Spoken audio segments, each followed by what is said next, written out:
Latest news updates కోసం ఇప్పుడే download చేసుకోండి మీడియా ఎఫెక్ట్స్ యాప్. సినీ పరిశ్రమలో విషాదం నెలకొంది. మొగలి రేకులు సీరియల్ ఫేమ్ దయ అలియాస్ పవిత్రనాథ్ కనుమూశారు. ఈ విషయాన్ని నటుడు ఇంద్రనీల్ భార్య మేఘన తన ఇన్స్టా ద్వారా తెలిపారు. అతన్ని గుర్తు చేసుకుంటూ ఎమోషనల్ పోస్ట్ చేశారు. పవి, ఈ బాధను మేము వర్ణించలేకపోతున్నాం. మా జీవితంలో చాలా ముఖ్యమైన వాడివి. ఈ వార్త విన్న తర్వాత మేము ఇది నిజం కాకూడదని కోరుకున్నాము. ఇది అబద్ధమైతే బాగుండని ఆశపడ్డాను. కానీ నువ్వు నిజంగా ఈ లోకాన్ని విడిచిపెట్టి వెళ్ళావనే నిజాన్ని జీర్ణించుకోలేకపోతున్నాం. కనీసం నిన్ను ఆఖరి చూపు కూడా చూసుకోలేకపోయాం. గుడ్ బై కూడా చెప్పలేకపోయాము. ఇకపై నిన్ను చాలా మిస్ అవుతాం. నీ ఆత్మకు శాంతి చేకూరాలని, నీ కుటుంబానికి దేవుడు మరింత శక్తిని ఇవ్వాలని అంటూ భావోద్వేగానికి గురయ్యారు. దయ చనిపోవడానికి గల కారణాలు మాత్రం తెలియరాలేదు. ఒకప్పుడు బుల్లితెరపై సంచలనం సృష్టించిన సీరియల్ అంటే టక్కున గుర్తొచ్చేది చక్రవాకం.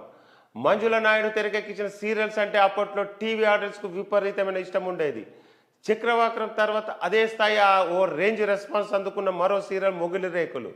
ఈ సీరియల్స్ కొన్నేళ్ల పాటు అత్యధిక రేటింగ్ అందుకుని నంబర్ 1 స్థానాలు దూసుకుపోయాయి. మొగలి రేకులు సీరియల్ పాత్రలు ప్రేక్షకులకు ఎక్కువగా కనెక్ట్ అయ్యాయి.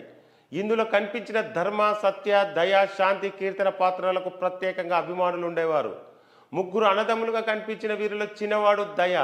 ఎంతో అల్లరిగా, అమాయకంగా కనిపించే పాత్ర తనది. కానీ సీరియల్ మధ్యలో దయ చనిపోవడంతో అతని పాత్ర ముగిసింది. ఆ తర్వాత కొన్ని సీరియల్ చేసిన దయ చాలా కాలంగా ఇండస్ట్రీ దూరంగా ఉంటున్నాడు.